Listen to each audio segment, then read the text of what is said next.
It's time for the Bobby Eaton Show, where we tell our stories our way. Turn the volume up. It's the Bobby Eaton Show.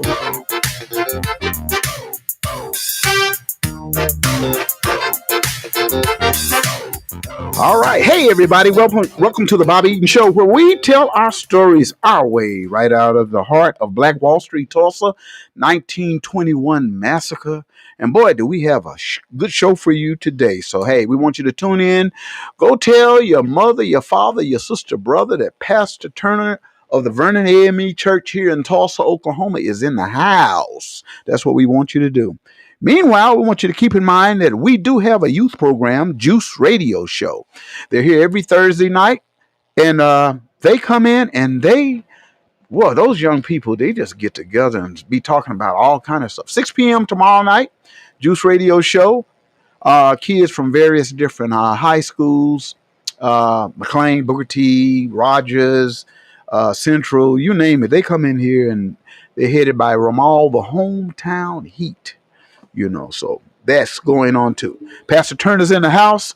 We're going to take a break. I'm going to pay some bills. Before we get started, I got to pay the bills. They always saying, Bobby, now you got to pay them bills. I say, yeah, I got to pay some bills, man. That's the way it go. All right. So we'll be right back. So stick around. Okay. This is Charlie Wilson, and you listen to 89.9 FM.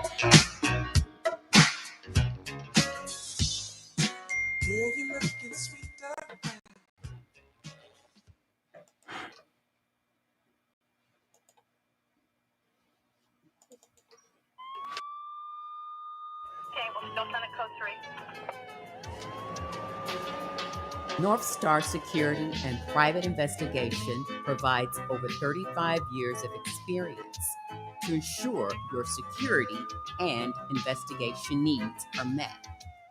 Our officers are CLEAT and state certified.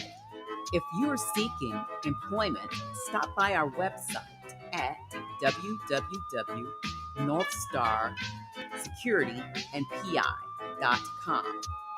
For details on quotes and employment opportunities, call today at 918-248-6592.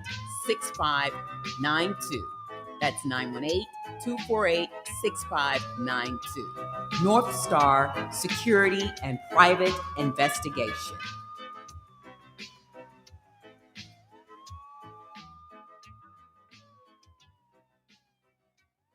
Food on the Move and Morton Comprehensive Health Services presents the Drive-Thru COVID Vaccination Clinic, happening May the 11th, 2021 from 4 to 7 p.m. The first 100 participants receive 2-dose Modernas or the 1-dose Johnson & Johnson. If you want to skip the line, call now at 918-388-1990. Food on the Move every Tuesday on Greenwood. Let's go fresh, Tulsa.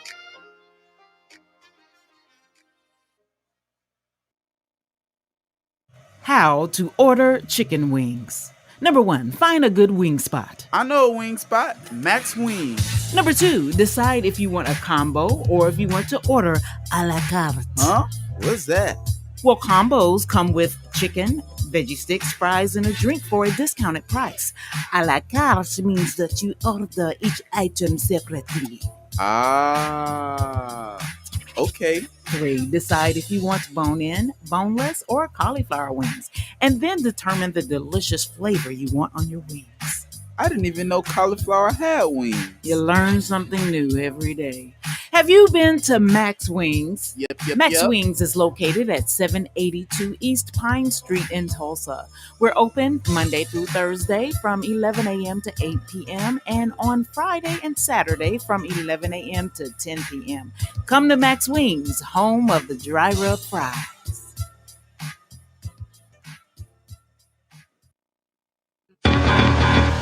Last Stop Lawn Maintenance and Landscaping is hiring today. Must have a valid driver's license and must have a 2 years verifiable experience mowing and lawn maintenance with the company. Strict attendance policy is required. Honest, dependable, and team-oriented. No sex offenses or crime against children.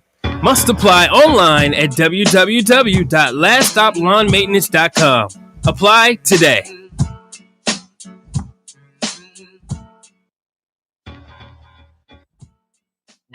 We're ready for life beyond COVID-19, beyond boundaries. And the vaccine is our best shot at getting there. Walk in for a free COVID-19 vaccine at the Community Vaccination Center, located at the Tulsa Community College Northeast Campus.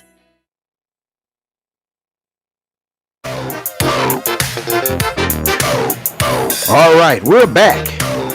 Like I said earlier, hey, Pastor Robert Turner is in the house, and he's going to be bringing it to us. Meanwhile, support your community, support everybody, and we're going to be right back.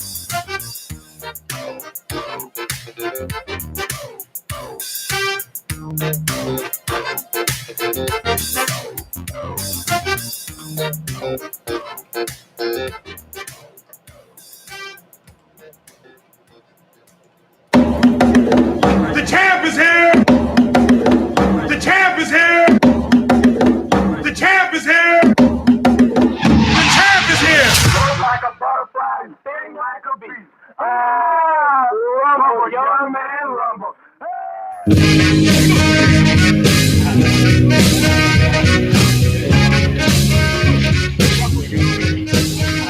Don't you ever be sad. Lean on me and I'm the man. When the day comes and you're down, But I'm the greatest. I'm knocking out all balls. and I've got to drown, just hold on. This is the legend of Cassius Clay, the most beautiful fighter in the world today. This brash young boxer is something to see, and the heavyweight championship is his destiny. Don't have to worry, 'cause I'm here. Don't need to stop, baby. He will be mine in round 9, and if he makes me sore, I'll cut it to 4. Thank you very much. And if that don't do, we'll get him in 2. If he run, we'll get him in 1.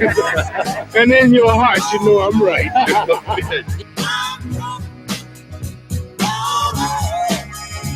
I'm young, I'm handsome, I'm fast, I'm pretty, and can't possibly be beat.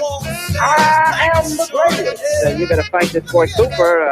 You've been playing around for a long time, supporting it as you Yes, say. I'm not training too hard for this bum. Henry Cooper's nothing to me. This bum go over 5 rounds.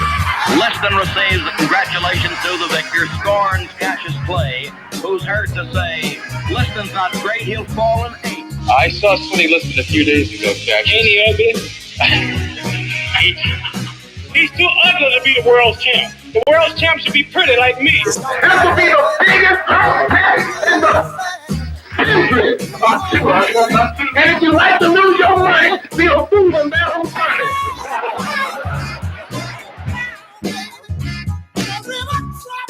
I'm the greatest man that ever lived. live. I don't have a mark on my face. Yeah. And I'm upset trying to listen. And I just turned 22 years old. I must be the greatest. I told the world. I talk to God every day. If God's with me, can't nobody be against me. I shook up the world. I shook up the world. I am the king of the world. Hold it. Hold it. You're not that crazy. I'm a bad man. I shook up the world. I shook up the world. I shook up the world. Cassius, you're talking. I'm not Cassius. You still calling me? I can't get on with you. Mohammed, you're talking in I'm not no white particulars man. when you have to talk in generalities. So you want to keep calling me a white man's name? I'm not white. I don't want to be called after your name no more. I'm not no slave. I'm Muhammad Ali. My name is Muhammad Ali, and you will announce it right there in the center of that ring after the fight if you don't do it now. You are acting just like an old Uncle Tom. I predicted that the way he's been talking about me, that I would give him a good whooping. And I'm so thankful that he did have the power to stand up like he did, because that's what he got was a good whipping.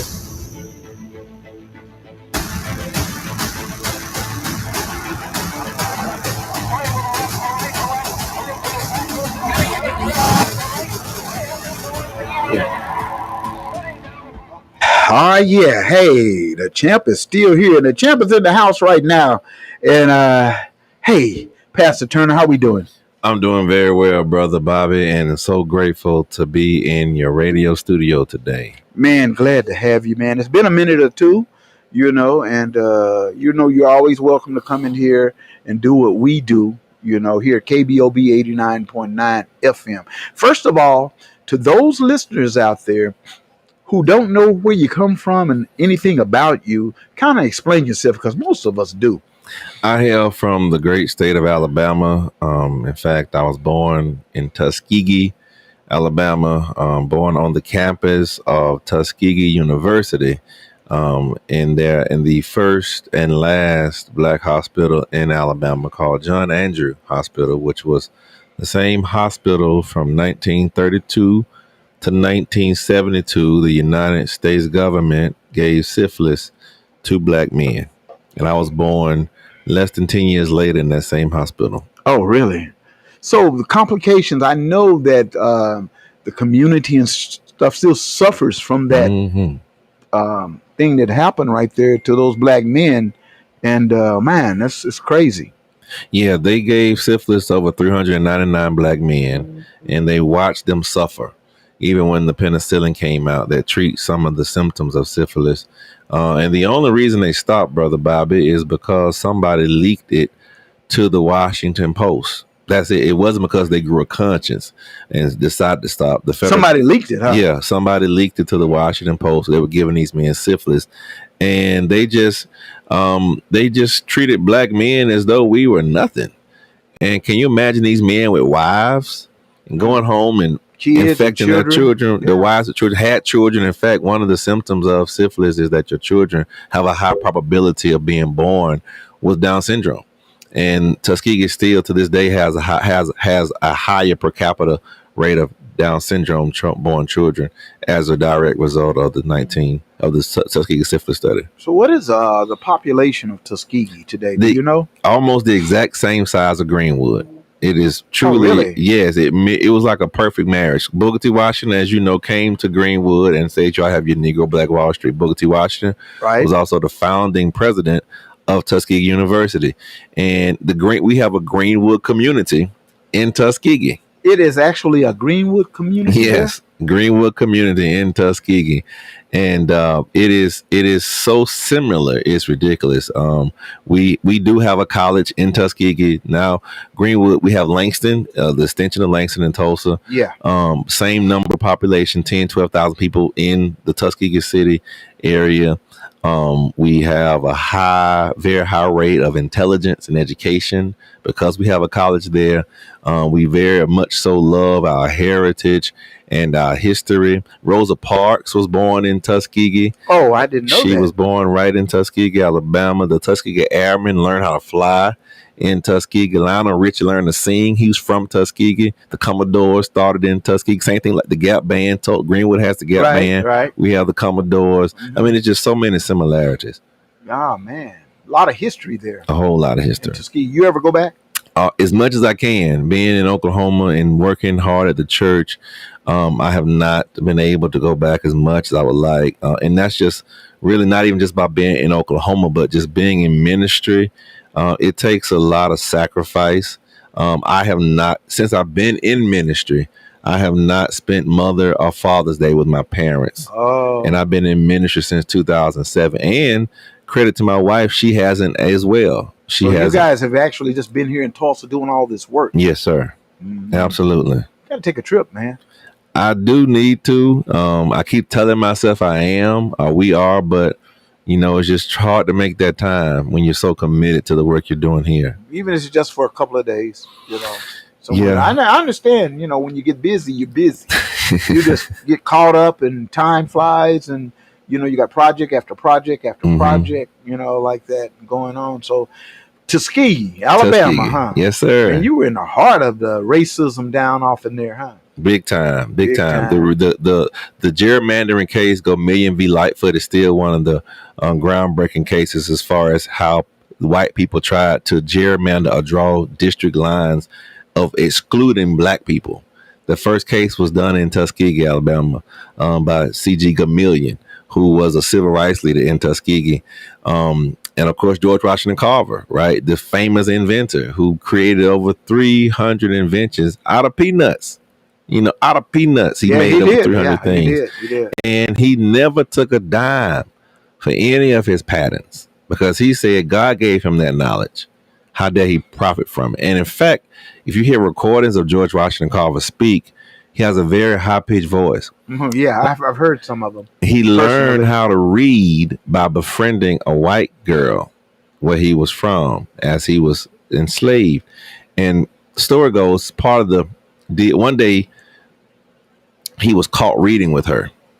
And the daddy said, you can continue to read with my daughter, but you got to be castrated because we are not going to be having no mixed babies around here. So they castrated. And that's why part of losing your male organs, your voice goes up. You don't have that testosterone to produce that makes your voice lower. And so he had a very high pitched voice, and he always dated females, but he never married.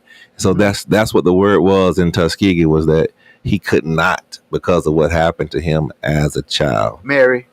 He couldn't have children. He couldn't have any children, so he didn't get married. He didn't get married. No, but he dated a lot of females, but he just never could marry them.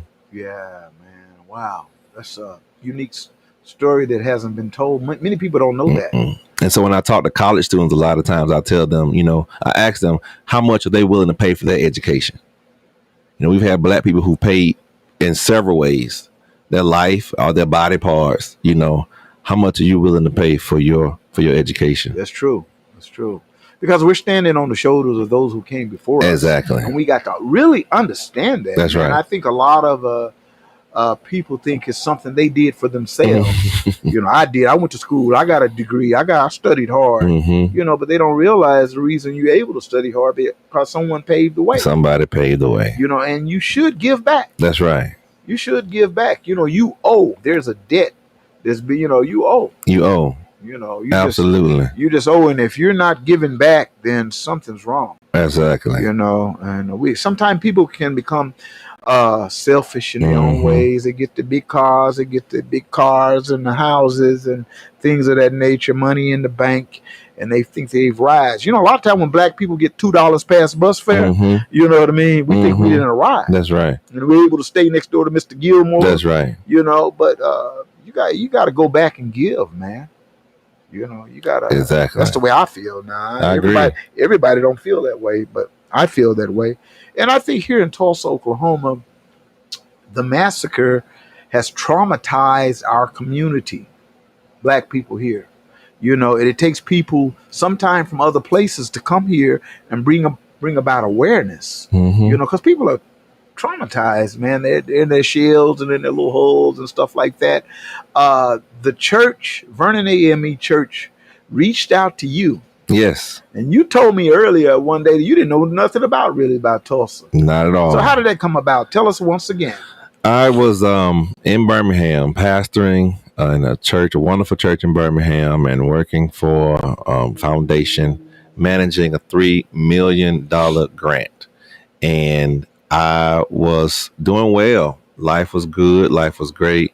But one day I just had a feeling to come over me that really I knew God wanted me to do something else.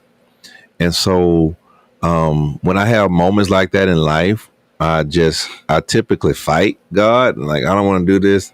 And he always wins. Yeah, he's gonna always win. Yeah. And so that one day I just actually prayed. I talked to a friend of mine. He just called me out the blue and said, "Hey man, I know you're going through something. I feel it in my spirit. And I just want to pray, let you know I'm praying with and for you." And that night I went and prayed for myself. And I said, "Lord, I don't know what it is you're doing or what it is you're about to do, but I just want you to know this time I will not fight you. I say yes to your will."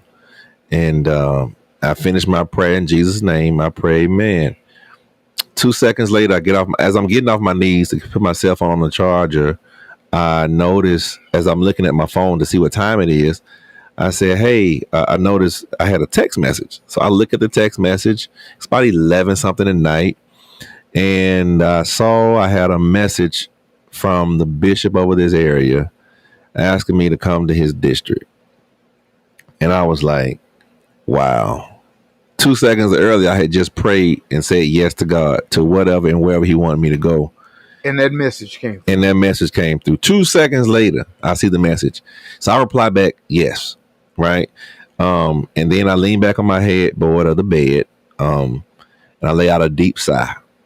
And my wife heard me and saw me text, she was like, "Everything all right?" And I've been married long enough to know that question means a whole lot more than "is everything all right?" She's reading you. She reading me, and she want to know who I'm texting 11 something at night. Right. So I say this. That was the bishop, and he asked me about coming to his district. And she says, because she saw our reply, she said, "What did you say?" And I hadn't talked to her. I didn't ask her before I replied, right? And I said yes. And I was so nervous about what her reply was going to be. Yeah, without consulting with her, talking to her about it. Okay. And she said, "Well, I guess we're going." And I said to myself inside my soul, I said, "I love her crazy." And so we both committed to come sight unseen. And we have hit the ground running. I didn't even find out where I was going until I got here. So he never told me. I committed like the first part of August. He never told you what church you was going to. I didn't. So by not knowing what church I was going to, I didn't know how much money I was going to get paid. You didn't know nothing. I didn't know where I was going to live. I didn't know where my kids were going to school. All I knew was I told God yes. And you packed up. Yes. And came here. Yes. And he told you Vernon AME Church. That's right. I bet your eyes got big, huh? My eyes got so huge because I had not heard anything really about it. So I was really curious. I was unknown. And then the things I was finding out weren't the best. And I was like, oh, my goodness. What have I gotten into? Yeah. Yeah, my wife is here in the studio with me and the boys. Yeah. And just thank God for that. The only family I have, Brother Bobby, are in this room. That's it. The only family I have, blood family. You got your brother right here. Amen. I appreciate. I do have a lot of adopted brothers. Yeah, I got you in this city, and sisters who really. The blood family. Yeah. In this room, huh? All of that. All the blood family I have is sitting in this room. So when you got in Vernon and you accepted that position and you saw the situation, Black Wall Street and all that, did they start explaining it to you, or did you have to find out a lot on your own? So what happened was when I go to any church, I try to survey the Capitol plant, so to speak. And I walk around the church, and normally I'm led by one of my trustees. And one of my trustees led me around this time, and I'm very inquisitive, primarily about history. I love history, and I was very intrigued to see the cornerstone. And when he showed me the cornerstone, I immediately noticed the year that the basement was erected and built, and it had 1919. And I looked, startled, and I asked him, I said, is this the same basement from 1919? And he said, yes, sir, Pastor. I said, and the massacre happened 1921. Yes, sir, Pastor. I said, and this is the same basement. Yes, sir. So it survived The massacre. the massacre.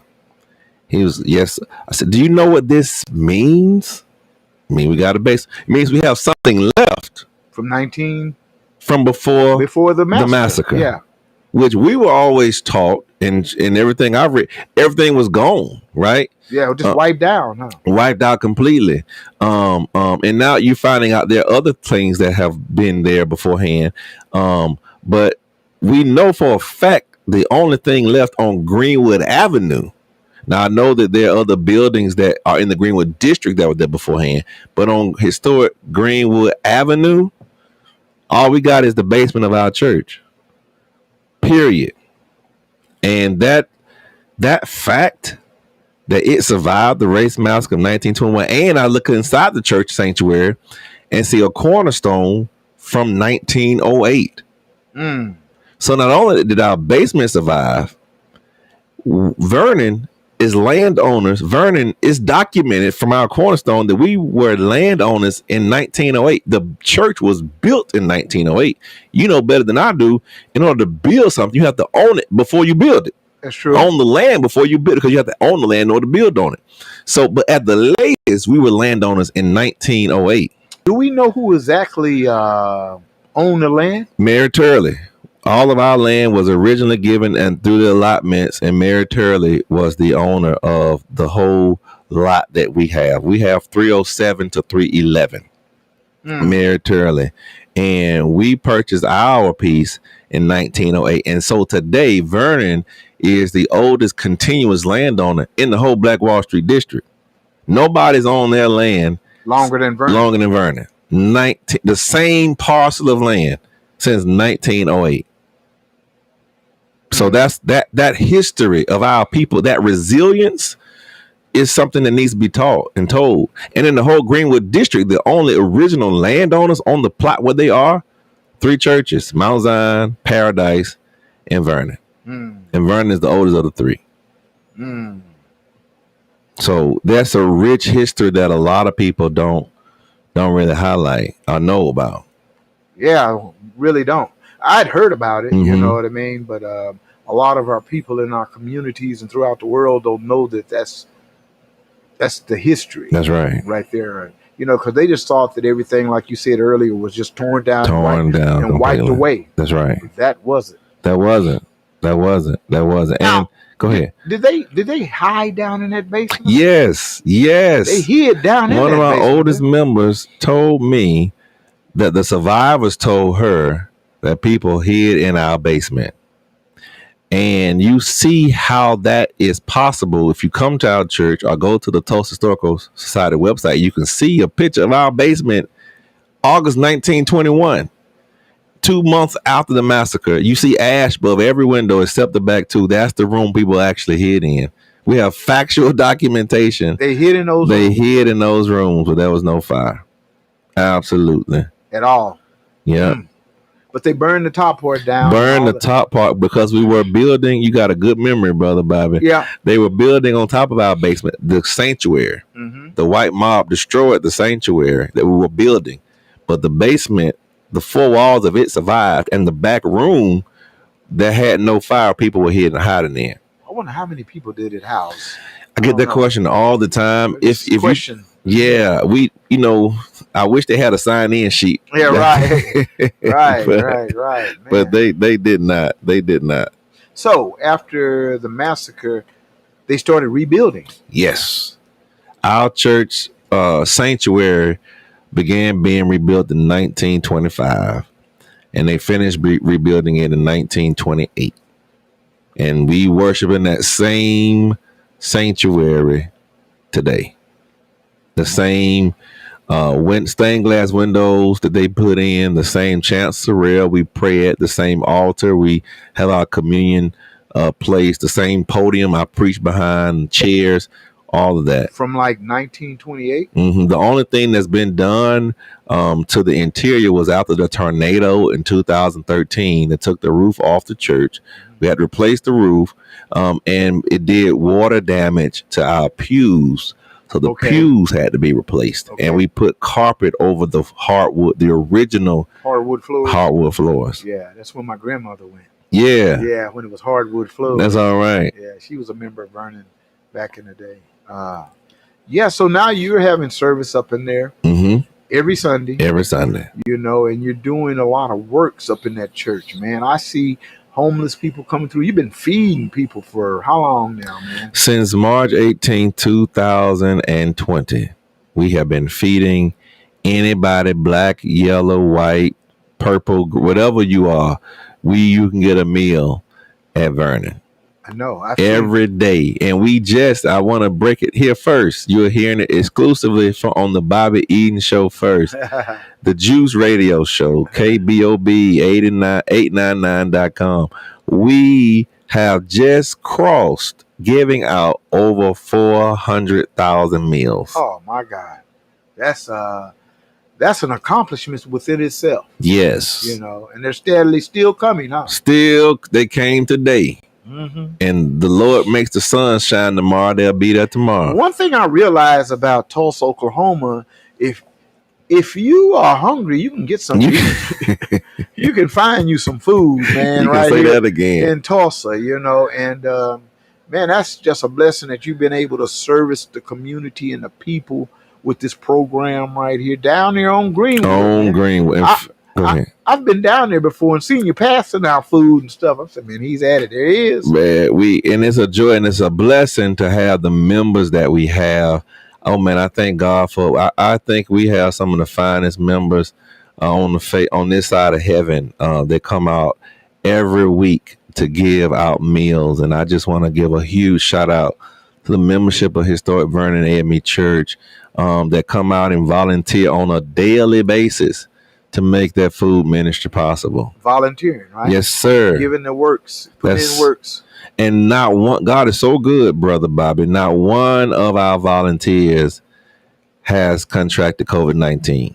Okay. And we have been, this church doors have been open every day. One of the few places in the country that's not closed their doors since COVID-19 has come out. And not one of our folk have contracted COVID. Wow.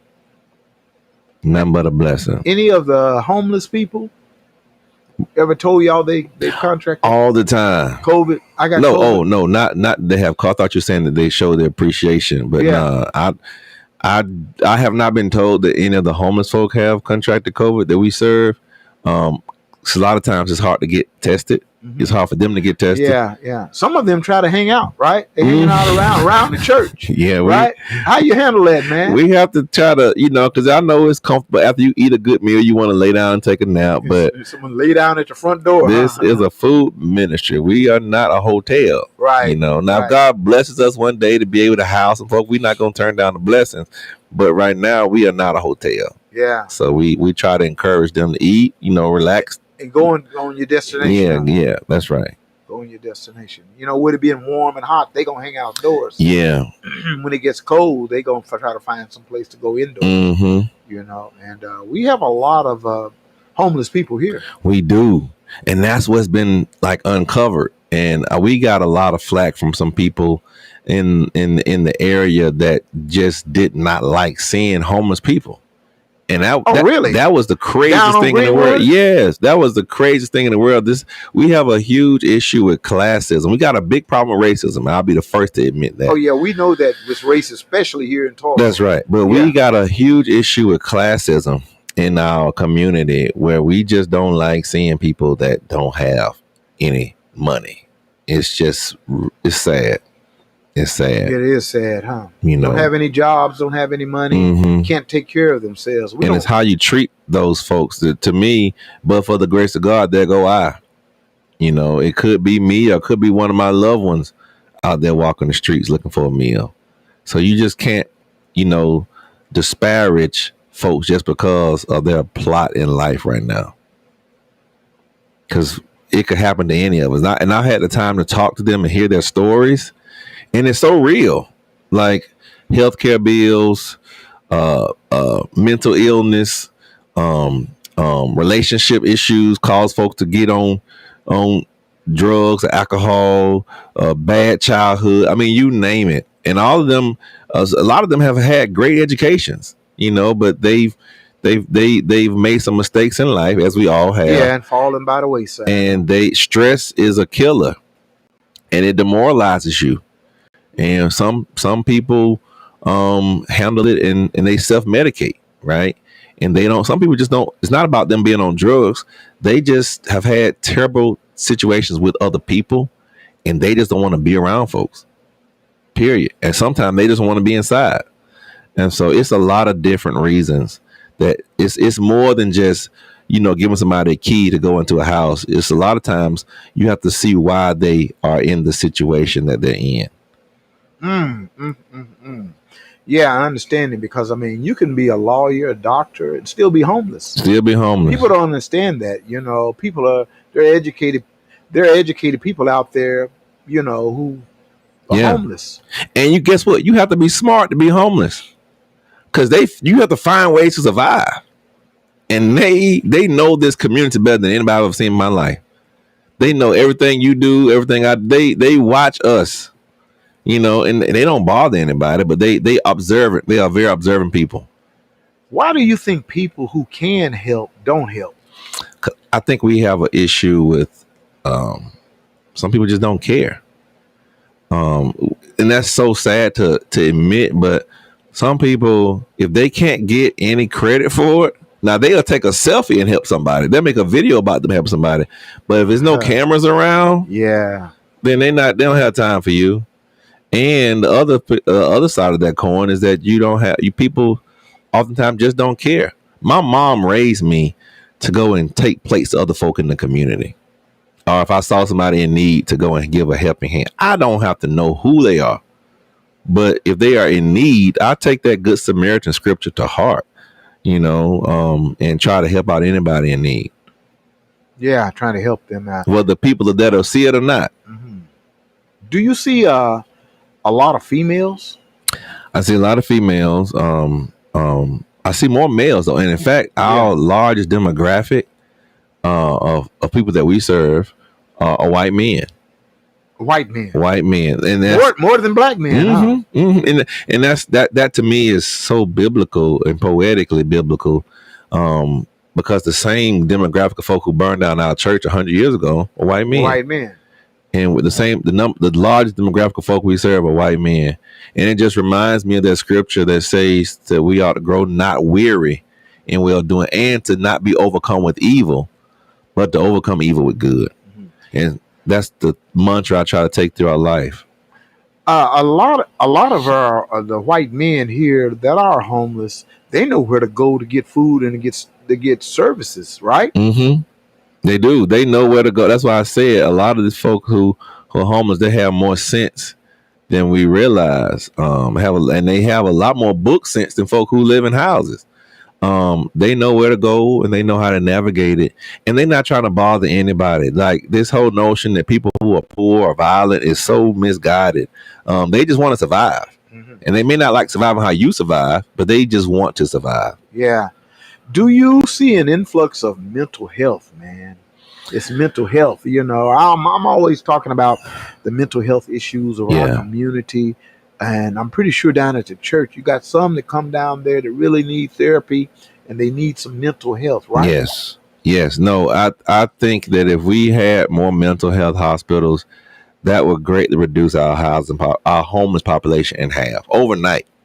But as a society, we've chosen to divest funds from mental health and invest more funds into punishment and to locking folk up. Yeah, institutions. Yeah. And so what you end up happening is you have deputy sheriffs and police officers that are really taking the role of social workers.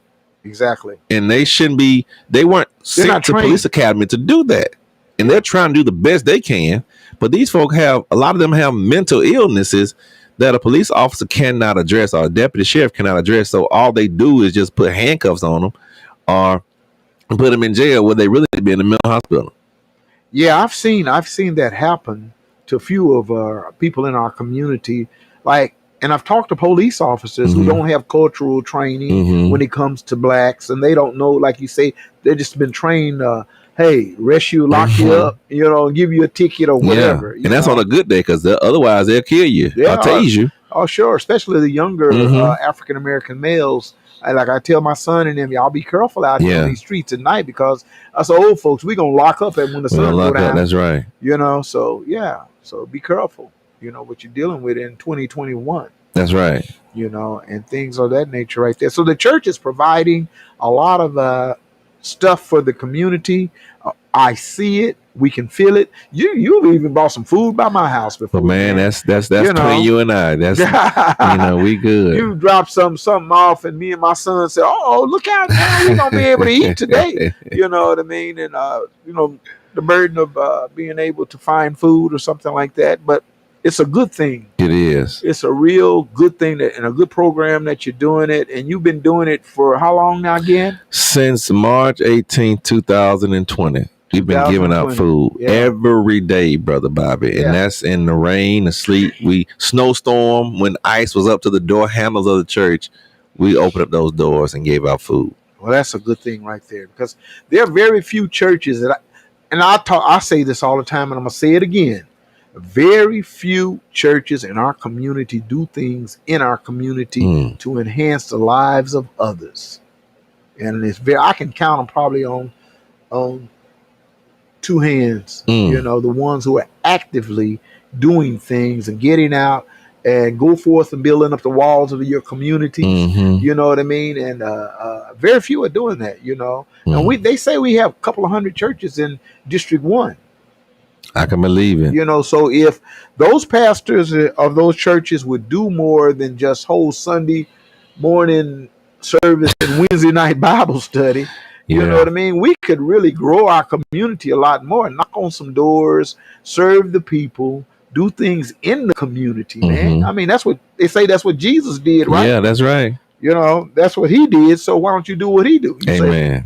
So that's the way I feel about it. That's just Bobby Eaton talking. I agree. Now, y'all. I agree, brother. I talk about this all the time. How we can be more of a service with our churches, because the churches sometimes can humble us to the point to where we get in church and we get real humble upon the ministry. And so we need to have some of that fire like Jesus had. That's right. Because he had fire. He did. He had his posse with him. That's right. His boys was with him, and they was rolling. That's right. It was rolling. So we need to get some of that back into us right there. Now, you're in the church. You're serving people. You're serving the community. We just went through the 1921 centennial. 100 years. Everybody came here. Lights, camera, action, dignitaries, well-known people from around the country and around the world came to Tulsa, Oklahoma. They came to your church as well. Yeah. How did you feel about all of that? I was, to be honest, I was deeply moved at the showing of respect for the Greenwood community and historic Vernon. I was very moved that people reached out to come worship in what they considered to be hollow ground, and to see and to witness the turnout of people from all over the country, over the world, black, white, yellow, brown, whomever, to come to just take a pilgrimage through Black Wall Street and to come take a piece of Vernon was deeply moving. I mean, we had the Reverend Jesse Jackson, we had the Majority Whip James Clyburn, we had Senator Chris Coons, Congress Lady Barbara Lee, and Congress Lady Rochester. We had Bishop William Barber. We had so many people. I can't even begin to name. I mean, and those are the folk inside the church. We're not even talking about the folk that passed through and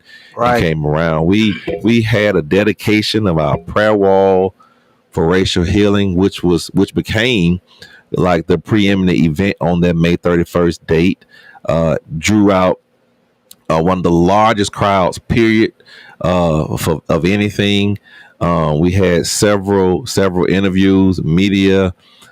Speaking of media, man, you did a lot of documentaries. I was in some of them too with you. Yeah. You know, You did a better job than I did. I don't know, man, about that one right there. I just know that you were in some, and I look up I be in some. Yeah. We did, the LeBron James documentary, the Russell Westbrook, and all of the MSNBCs. We did all of that stuff, right? Yeah. The media was here and advanced before the centennial took place. And we told the stories, from, us in the community. Yeah. And how do you feel that it impacted the world? I think for a moment we had the eyes of the whole world on Tulsa, on Greenwood. And I think that what happened here sent shockwaves across the nation and across the world. Across the world, huh? Yeah, it did. I'm still getting some feedback out of that, being a radio station. Yeah. Because people are reaching out for me. Other radio stations are reaching out over here at this radio station from various different, And a lot of those guys came on your show. Yeah. Like Jesse Jackson was on your show. I remember that. Right. And Bishop Carlton Pearson. That's right, Bishop Pearson. Yeah. All of them was over here on the show. And unfortunately, you couldn't make it that day. Yeah, I know. I hated that. Yeah, but hey, man, you were here in spirit. Yeah. And we chopped it up and talked about a lot of things, and it's good that all of them came through. Now, we've had this centennial. Everybody's come through. Biden was here across the street at the Cultural Center. And I was in there, and you were in there as well. And everybody has gone. Now, I'm always told everybody, I say, look, when they leave, we going to still be here. That's right. We going to still be right here in Black Tulsa. That's right. Dealing with our issues. That's right. Do you think it was effective enough for people to think about maybe coming here with some economic development back and investing back in Tulsa?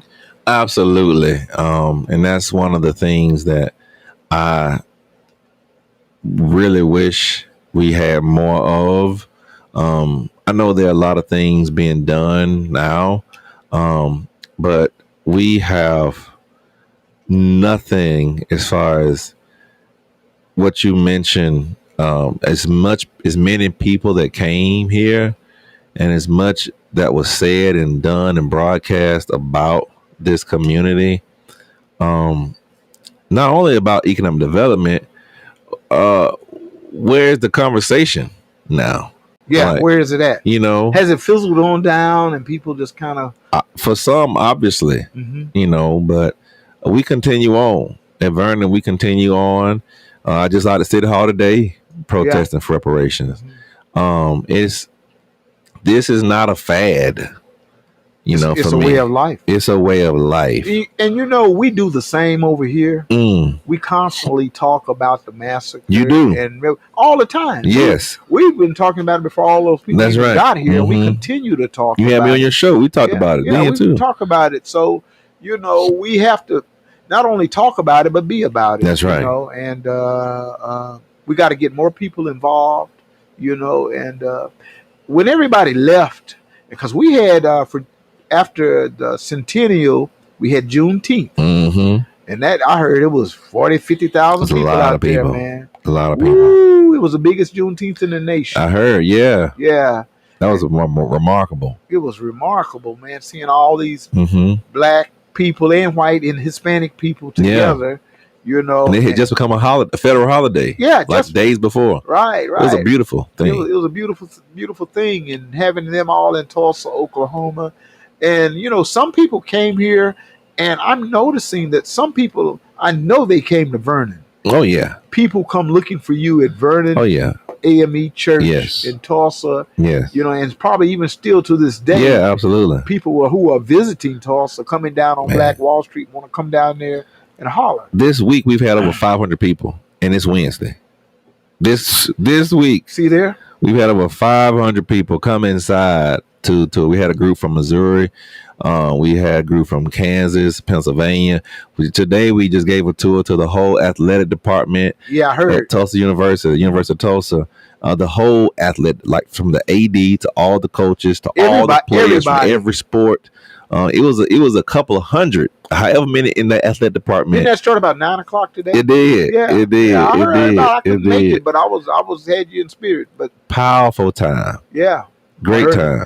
Heard about it. You know, and the reason I know you got it going on like that down in Vernon because some of that spills over here to the radio station, and somebody, well, let me go by the radio station and see this Bobby Eaton guy over here, and they come over here and they drive their cars with out of town plates on them and stuff, and I'm like, wow, man, we just came down from Greenwood, to the church, and you know, so it's a networking kind It is. A rising tide lifts all boats. Yeah, it does. You know, and I believe that. That's why I don't really get into the bickering and the division, because I believe if the Bobby Eaton Show rises and successful, everybody rises. Everybody rises. A rising tide lifts. If your boat is on the water, it's going to be lifted by the tide. Right now, if you want to dam up the river, then you're going to block your own blessing.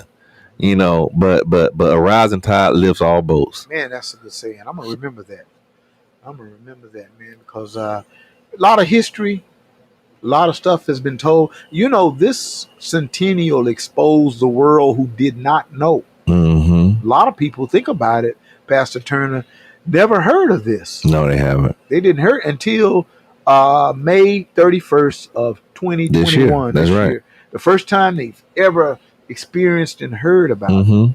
And I think a lot of the whites are still reaping benefits from that. Absolutely. You know, through their children. They've been able to pass things down. And here in Tulsa, which I consider Tulsa a racist city. Yes. Now, that's me. Yeah, no, I agree. I consider America a racist nation. Well, it is a racist that's nation. Me. Yeah, me too. And when we're only a small, they say small, 13% of the United States of America, a David and Goliath type fight. You know what I mean? And they haven't done justice for us. No. Not yet. No, ever. not at all. Now, other ethnic groups like Hispanics and Native Americans can get reparations. Oh, yeah. And they can get casinos and money. All of that. We support. All of that, you know. Yeah, that we support, you know, because we built this country. That's right. You know, we built the White House and the Capitol. Yes, sir. And all of that, which they serve every day. And we can't get a penny, man. We can't get a dime. And if they give you a penny, they're going to give everybody else a dime. Yeah, right. You're going to have a dime, you know. And we can't. If they give us a penny, they got to make sure everybody else gets a dime. That's why I'm always preaching to us as we need to get back to the Black Wall Street way of life. Yeah. Investing in our own and not just giving up everything that we got. That's right. You know, because we'll sell it. We'll give it up. I mean, you know, this property we own right now is in dire straits, you know, and so we gotta learn how to be together. That's right. You know, and support one another. Black businesses need to support black businesses. Yes. Not only just going by there buying something, but support them. Tell others and support. That's right. You know, I was in Quick Trip. I'm gonna tell you a little story. Okay. I was in Quick Trip right here at Pine and Peoria, and I was standing in line. You know, and I had my little stuff. It was a long line. So I went up to, I heard, while I was standing in line, I heard two dudes out of the left side of my ear. That's him. What? That's Bobby Eaton. That's the radio station guy.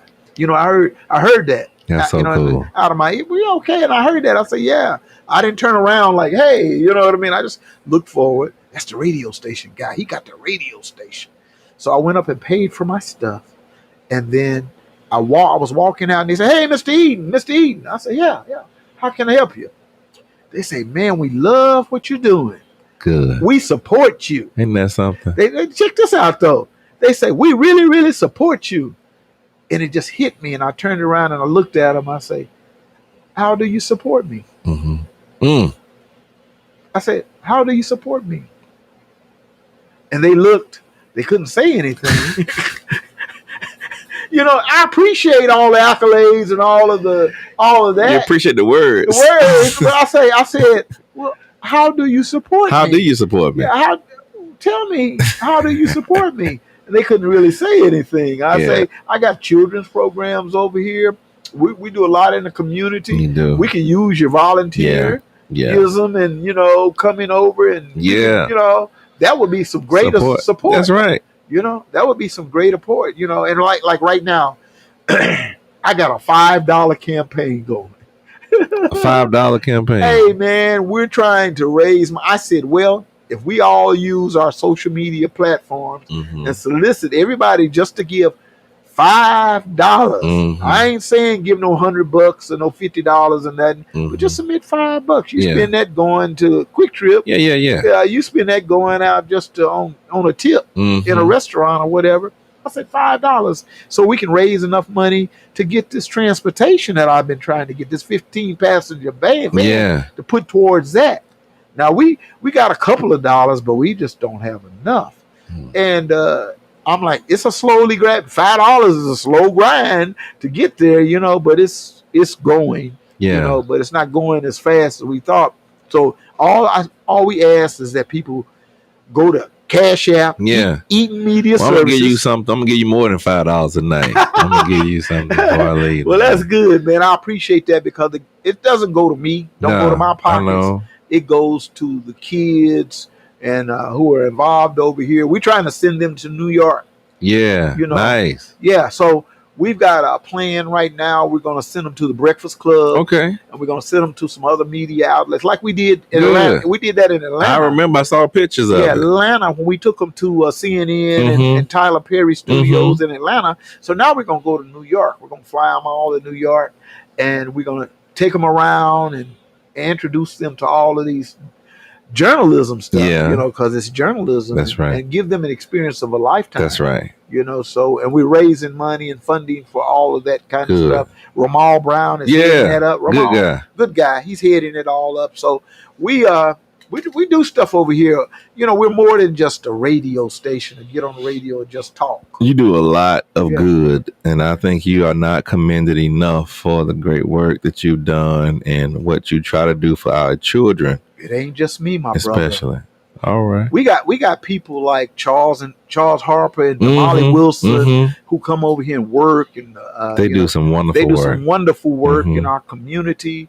They're out and about. So we got a lot of people over here who do things, who do things in the community outside of just coming in this radio station talking about mess. Yeah, talking about mess. Just like what you're doing over there. Yeah. In that church. Yeah, we got a lot of folks just, you're right. You have a lot of folks doing more than just talking about mess. Just talking about mess. And stirring up stuff. You got folks that are doing positive things.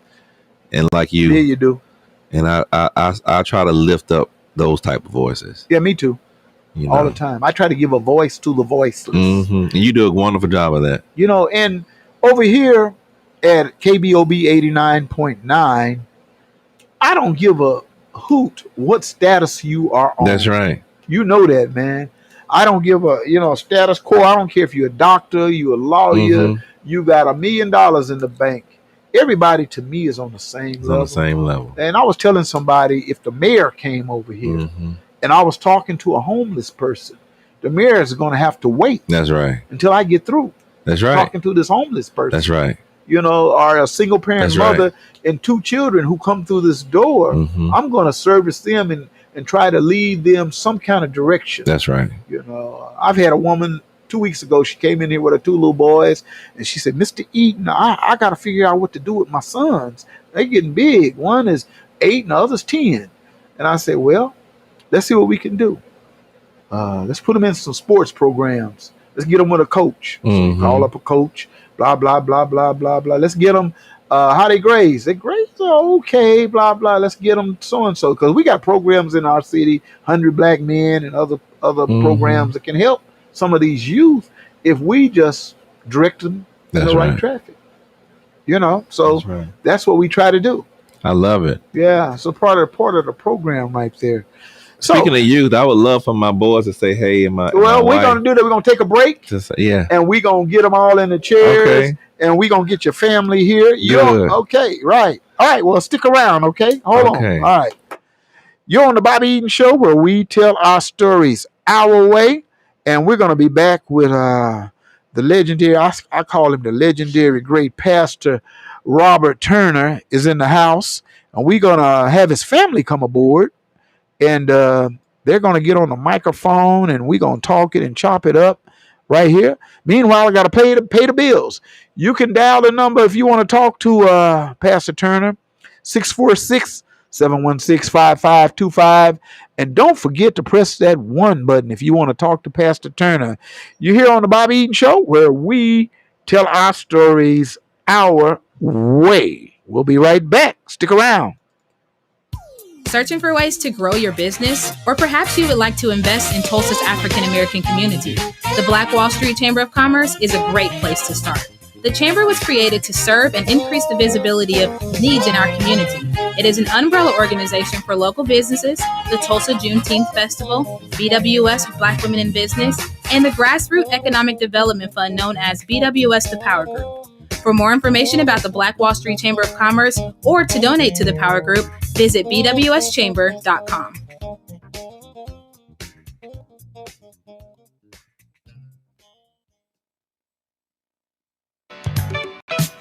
Hello, Tulsa. This is Janetta Tolles with Sunday Dinner and More by Janet, your weekend soul spot. Every Saturday and Sunday from 11 a.m. until 4 p.m. We're located 531 East Apache in the historic Apache Circle Center. Of course, during these times, it's carry-out only, but you can call 918-951-5143. That's Sunday Dinner and More by Janet. Can't fool myself, I don't want nobody else to ever love me. P&J Publishing Incorporated announces a new book release, The Entrepreneurial Woman. The World is Your Playground by Angela K. Chambers, MES. Available right now for pre-order at payhip.com/B/NBAC. The book release is set to hit June 1st, 2020. If you're ready to publish your book, visit us online at www.pnjpublishing.com. Unleash that book that's inside of you with P&J Publishing. Everybody's talking about you and her together. Tulsa Transit is excited to introduce the Route 969 Workforce Express Network. The new Highway 169 Corridor Job Shuttle, WEN, is a fixed route service offering access from North Tulsa and Turley. Stops include Macy's, Amazon, Whirlpool, and Port of Catoosa. Save time and money when you ride the WEN Route 969. And for your protection, buses are cleaned daily. Visit tulsatransit.org for more details. All right, hey, we're back on the Bobby Eaton Show, where we tell our stories our way. Hey, in the heart of Black Wall Street, Tulsa, Oklahoma. Hey, the great and only Pastor Robert Turner. How we doing, man?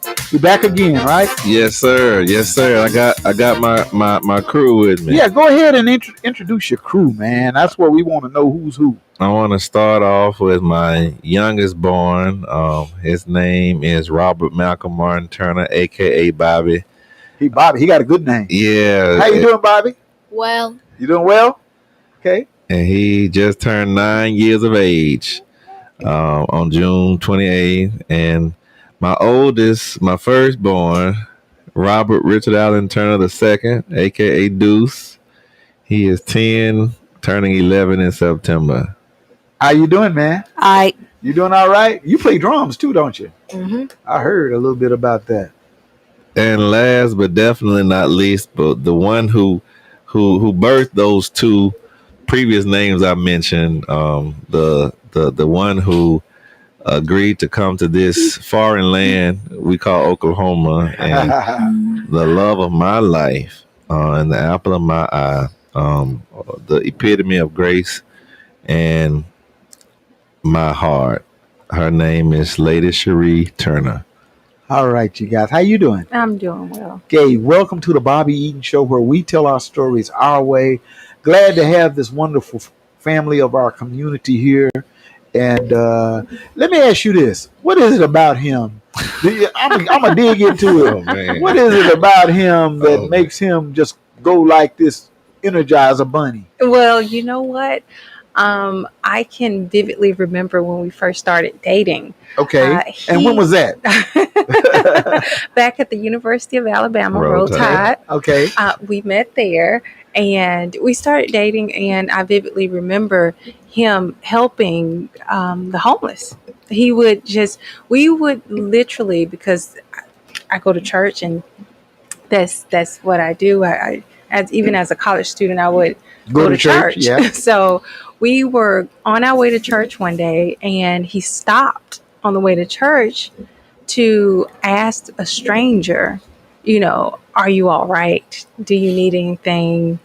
And, I'm looking at him because I'm a female. I have to be a little bit more cautious about my surroundings, especially in college. So I was just looking, and he would just, every stranger that looked like they were in need, he would ask if they needed anything.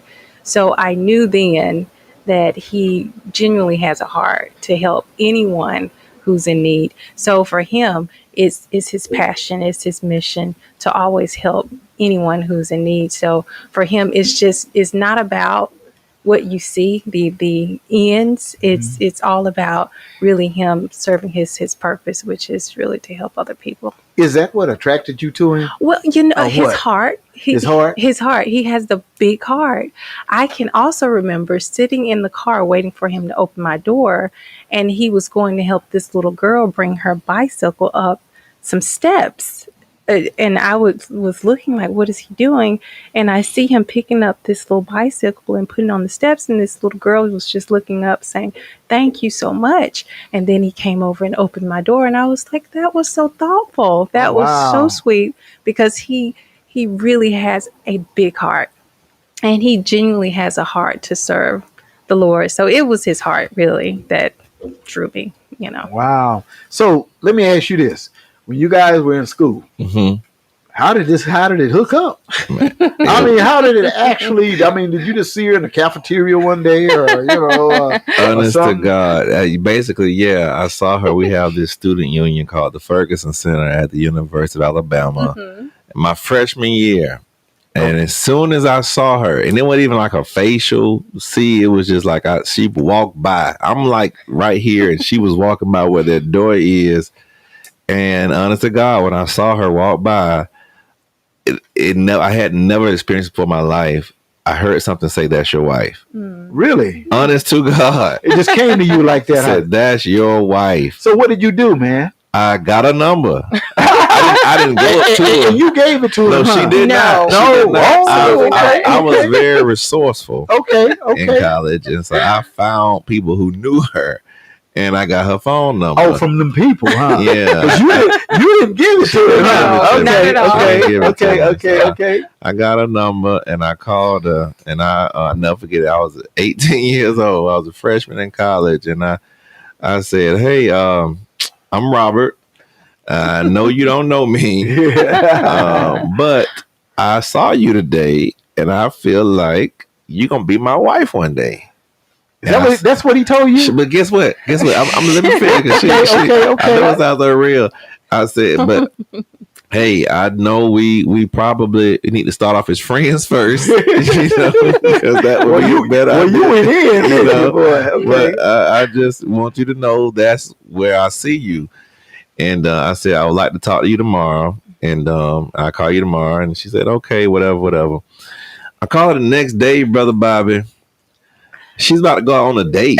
Oh, and so I'm like, oh my goodness. And she going on a date, huh? He insert mouth. I just was so the next you 2 3 years I was crushed. Oh my I brother. fell into a despair. Yeah. Depression. Yeah. And so I would see her throughout campus, but never like speak, because I'm like, that's the girl who I humiliated myself in front of, because that wasn't normal for me. I've never done that before in my life. She was the first and last person I've done that to. And I was like, I didn't want to talk to her because I thought it was going to be humiliating. But one day, I saw her in the computer lab in Palmer Hall, and then I gave her my number. And she didn't call. And you didn't call, huh? I don't call, guys. A month later, I see her in another computer lab, because that was before everybody had laptops and computers Right. in their room. And she was eating some food. She was eating some Nutri-Grain bars. And I'm like, that ain't, I'm from Alabama. That's not food to me. Okay. Nutri-Grain bars not food. Mhm. And so It was a granola. A granola, that's right. It was a granola. She said granola. Huh? And I said, that's not food. I said, Okay. are you hungry? And she was like, No. I'm fine. She said, no. I said, because if you're hungry, we can go get something to eat. And she kept eating this granola. Mm-hmm. And I said, next time you eat that granola, we're going to have to go get something to eat because you're hungry. No, I wasn't hungry. And so she ate it again. I said, it's time to go. Let's go get something to eat. And we did it. And we had a conversation in the car. She drove because she didn't trust me. She didn't know me. Of course, And that's so right. I asked her. So you guys met up? Is that We what it is? met up, we talked in the car, and I was talking about this girl that I really liked. And I confessed my likeness for her. And I just knew she knew I was talking about her. I had no clue. Really? She Had no forgot clue. completely. You thought he was talking about somebody else? Yes, because what he was saying didn't really register. It didn't make a lot of sense to me. So he kept saying all these nice things. And I was like, okay, he's talking about me. But then he said, well, I called her one day and I told her all these things. And I was like, no, that wasn't me. Who is he talking about? Mhm. So he eventually came around. He was like, I called you. I was like, but I've never spoken to you before over the phone. What are you talking about? He said, I did. I said, you know what? I thought it was a weird dream. I thought I had a weird dream that someone called, and it must have been like 1, 2 o'clock in the morning, and I was asleep. You were asleep? I was half asleep, and I remember. He called you that late? Yes. Uh-oh. So I didn't remember the phone call. I thought it was just a dream. I was like, I had this weirdest dream that someone called and said something about me being his wife, but take it slow. And then I said it was just the weirdest thing, but I just brushed it off the next day. And I just thought it was just, So you just thought you were in a dream? Yes. And I forgot about it until he mentioned it like 2 years later or so. Mm-hmm. So, wow. So you took that as a dream, and then was it the next day that he said something to you again or something? No, it was sometime later. But for some reason, I remember everything. Like, I rarely forget anything. So I just put it in the back of my mind. I was like, oh, okay, well, I just shrugged it off. And then he told me about it sometime later. For me, it about felt the like, conversation. Yes, about the conversation. For me, it felt like years later. How long was that, man? How long you think that was? It felt like 1,000 years because every time I saw her, you know, somebody you want to speak to, but you're too embarrassed. Yeah. And so it was but really it was no more than like 2 years. But 2 years in college feels So like 2 years passed by, huh? Yeah, about 2 years. Yeah. Were you guys dating other people? Yes. Absolutely, yeah. Yeah. Absolutely. Yeah, she was dating, and in fact, she had serious relationships. I had more casual relationships. You were more committed. Yeah, she was. You was bad boy. Yes, absolutely, hands down. Yeah, bad boy. Okay, I got you. It was good that we probably didn't talk right there. God was looking out. So you guys were living on campus or off campus? No, I lived She off lived campus. off campus. And Yeah, he lived I lived on on campus. Oh, okay. Yeah, I was saving my little money. I ain't have but a couple of pennies. I had 3 jobs in college, Brother Bobby. 3 jobs. Yes. You were working 3 jobs? I was working 3 jobs in college. Every day? Every day. I was working 3 and still was in the honors program and graduated cum laude. Wow. Yeah. How did you do? What were you doing? Man, everything. I was doing everything. Restaurants or what? Man, I worked on campus. I was a referee for intramural sports. I worked in libraries. You worked any place that was hiring. I was a student officer, had a position with our school. I was a student monitor. I helped escort people to their dormitory room, especially college girls who may have gotten intoxicated. Right. Help them get to their room without, Safely. Safely. kind of like the campus police, but I was just a student version of that. I mean, you name it. You were doing it. I was doing You just accepted it. I accepted. You paying? I'm working. I'm working. So you had a little couple of dollars in your pocket. Yeah, I was rich now. I was hood rich. I was hey, you were staying on campus. Yeah, and you was hood rich. That's right. I had you could buy a few hamburgers. That's right, man. So we went. Our first date was at McAllister's. We didn't go to McDonald's. Okay. You know, that was a step up for me, McAllister's. Okay. And so I still love McAllister to this day. Do you? Right. Yeah. Is it still there? Yeah. It's still there. Okay. The same one. Yes. It's still there. In fact, the first movie theater we went to in Tuscaloosa is still there too. Tuscaloosa. Yes, sir. Tuscaloosa. What's the name of the college? The University of Alabama. Nick Saban, national champions, all that good stuff. Uh-huh. Where your boy Josh Jacobs went. Okay. Local phenom, McLean High School. Right, Josh. Yeah. Right. Yeah. Exactly. Great job he did for us at Alabama. Yeah, man. Good thing. So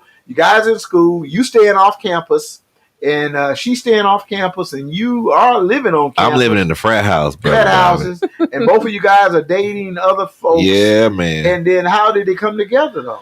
In that computer lab. I just sat next to her. You remember that? I vividly remember that because he was the only guy in the computer lab in a 3-piece suit.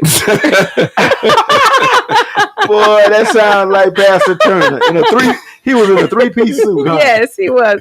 And I knew he liked me because every time I would see him on campus, he would be smiling and waving. And I'm like, he is so happy.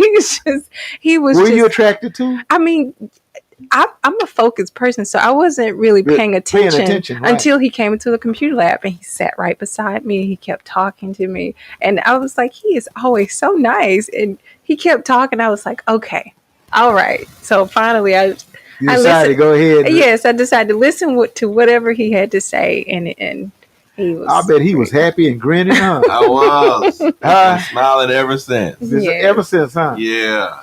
Wow, man, that is too crazy. Yeah. You know. So, let me see something here. Okay, there we go. So, with that being happening, and you guys meeting each other in the computer lab, and you start dating. Yes. From that day on. Absolutely. Yep. One thing led to another. That's right. Then you got married. Where you get married at? Columbus, Mississippi. 15th Street Church of God in Christ. She was Koji. Oh, you were Koji. Yes. At the time, huh? That's right. Okay. And so, how did you get to Mississippi? Oh, you from Mississippi? I'm from Mississipippi. So you from Mississippi? Yeah. Yeah, you from Alabama. Girls raised in the South. Right. So y'all got married down in Mississippi. Yeah, Columbus. In Columbus. And it was the start of a new beginning, huh? Yes, sir, buddy. I bet you that wedding was something else, wasn't it? Well, it was around Christmas time, and we wanted it to be very intimate. And a lot of people were just doing Christmas vacation stuff too, so it was nice. It was the best day of my life. Yeah. You know, we Yours jumped the broom. We lived in. Matter of fact, I was living in Chicago at the time, so I had to come back home, and he had to come over. So yeah, it was a lot of traveling involved. Okay, nice. So you can get married in your In hometown. my hometown. What part of Mississippi? Columbus. It's about an hour from Tuscaloosa. Tuscaloosa. Yes, okay. it's a like smaller city. Well, yes, a town. It's in the Golden Triangle. Yes. Okay. Yeah. All right. Mississippi girl. I'm a Mississippi girl. Oh, That's yeah. right. It's I not love too it. far from Mississippi State. Mississippi State's in Starksville. Columbus is the next little town over. I got you. I love it. Few people here from Mississippi. Really? Yeah. Like Marcus Harper. Okay, Yeah. that's right. Yeah. He went to Jackson State, I believe. Too. Yeah, he went to Jackson State. That's where he met Vanessa. That's right. Yeah, down there. Oh, that's nice. You know, they met down there, Jackson State. So, yeah, Good. it's good. But And 5 years later came this guy right here. came him. Yes. And he was born. And boy, it was your firstborn. Huh? Yes, he was. He was born in Columbus, Georgia. We lived in Phoenix City, but the hospital was in Columbus, Georgia. Do you remember Columbus, Georgia? No, not really. What you really remember? I remember a lot of traffic. Traffic. Do you? Is your family and all that down there in those parts? Well, my family's still in Mississippi? Mississippi. Primarily, my primarily like South Haven, Memphis, Tennessee area. Okay, but I my got you. parents are still in Columbus, Mississippi. Columbus right now to this date. Yes. And you guys don't get to get down there that often, do you? No, unfortunately, not so much. So he grew up in Columbus? No. No, I mean, he was born in Phoenix City. in Phoenix Well, City. really Columbus, Georgia. We live Columbus, in Phoenix Georgia, City. right? Yeah, he was born there, and my youngest was born in Mobile, Alabama. Okay. Man, y'all all over the place, Yes, huh? yes. The church. It's because of the church. It's right. because of his movement job. of the church. huh? Yeah, yeah. So they spent all their childhood in Alabama. Yeah. Except for the last almost 4 years. Yes, and that was They've been here in Tulsa. In Tulsa. You guys like Tulsa? Yes, sir. Pretty Like- much. Huh? Pretty much. Pretty much so? What do you guys like to do? Play video games. I knew that was coming. Video games, right? I like main event. Main events. Like what, for example? The place that has the bowling and the The main event place. Yeah. Ah, yeah, okay. You like to go there, huh? What do you like to do when you go there? Well, I saw this machine that sells a silver watch. I wanted to get it, but I couldn't. Okay. It's the little machine with the claw. The claw and yeah, stuff. I'm it learning. It never works. That nobody wins. Nobody. You know, with the little claw that drops down there and pulls things up. It never I picks never up get anything. that. Yeah. I think they stuff them in there on purpose where you can't pull them. Yeah. So you're gonna spin. That's like right. that. All right. So you guys play a lot of video games. Yep. What's your favorite? Assassin's Creed. Assassin's Creed. Creed. Say it right. Okay. Creed. Well, you got to teach your old man. I'm trying to learn about these games and stuff like that because that's what youth do today. That's right. All of them do it. They play these games and stuff. You guys ever go outdoors? Sometimes. Yeah. What do? You shoot basketball, anything like that? Yes, we used to, but then we got so hooked up on games we kind of forgot about basketball. Oh, really? Okay. What about bicycles? You guys got bikes and stuff? No, we're about to buy a new one. We had some bikes for my oldest. Somebody actually stole his bike out the front yard. Yeah. They came and got the bike. Came and got his bike. Don't tell me that. So we got to get another bike. They didn't steal my youngest because his was in the garage, but they stole my oldest. Bike. Yeah. Okay. So, Now, people, man, you can't have nothing anymore, can you? You can't have nothing. It was in front of the front door. They took the bike. It was right in front of the front door. Right in front of the front door. And they came up there and took that bicycle. Walked off Sure with the bike. did. Yeah. Man, Sure go did. ahead. Yeah. My youngest video game is Minecraft. That's his Minecraft. name. I heard of that. Yes, that one. Yeah. So- You like that, Minecraft? How many levels? It got certain levels, don't it? Well, actually, that depends. I need to talk to y'all about Minecraft now. So keep going. That depends on what you get. For example, coal is only one level, Okay. One level, huh? and diamonds about 20. 20 levels?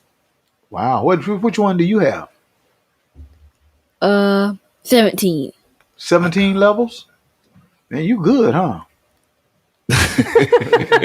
You're real good, man. You're a technical genius, huh? And you appreciate my oldest son, and my youngest does too. My oldest plays the drums at church, and my youngest is learning how to play the guitar. Okay, good, man. Pick up that Brother guitar. Bobby plays instruments. Yeah. Oh. Yeah. He's really good on the guitar and drums. I'm an old bass guitar player. Good. You know what I mean? And I did it for 45 years. Oh, wow. Traveled around the world, played with a lot of iconic people back in the day, in the 70s, 80s. I played with Natalie Cole for several years, and Bobby Womack, and Ike and Tina, and all of them. I was working, man. I was a little youngster just trying to get it, man, chasing the girls and all of everything that came with that. But an instrument, you guys, is something you got to spend time with. It's something that you got to spend some time with your instrument and learn it. You got to fall in love with it. So once you fall in love with that instrument, they looking like, oh, like you gotta practice. You gotta practice. I tell everybody at least practice a minimum of 1 hour a day. Oh man, that's good. One hour per day. I'm gonna go in here and I'm gonna practice this instrument 1 hour a day, and I'm gonna listen to songs, and I'm gonna try to duplicate those songs around. I'm gonna try to play what they playing on the records. And after a while, you find yourself learning a song or two. Oh, that's wow. You know, you find yourself doing that. You'll find. When I was coming up and I was 12 years old, my mother bought me a guitar and an amp, little bitty old amp. And I used to sit around and play to myself. And then when her girlfriends would come over and they will be in the den sitting down there, about 3 or 4 of them sitting down there talking and having that, they chitter chatting. She would say, Bobby. I said, yes, ma'am.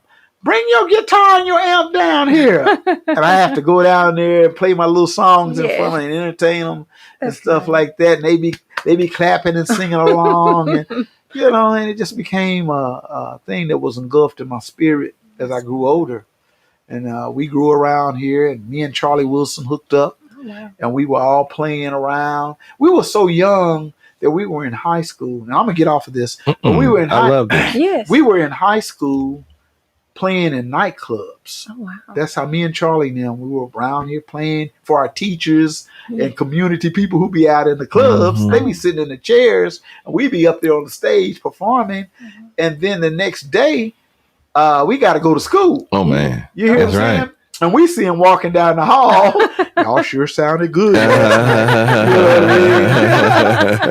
Y'all sure sounded good. You know what I mean? So, I mean, it was a growing process. That love of music took us places. Took us out of the community. We outgrew the community musically. And we just went off to Hollywood. Wow. Went out there and going for our dream. And when I got out there, and me and Charlie got out there, the Gap Band and all of us were out there, Oklahoma boys from Tulsa. Yes. We started saying, wait a minute, man, these guys are really not no better than us as musicians. Yes.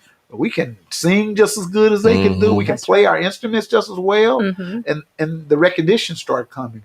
People said, man, them Oklahoma boys, you need to go hook up with them. Just like Commodores and stuff, Yeah. And the same kind of thing that took place. So we were able to accomplish some goals and do some things in the entertainment industry.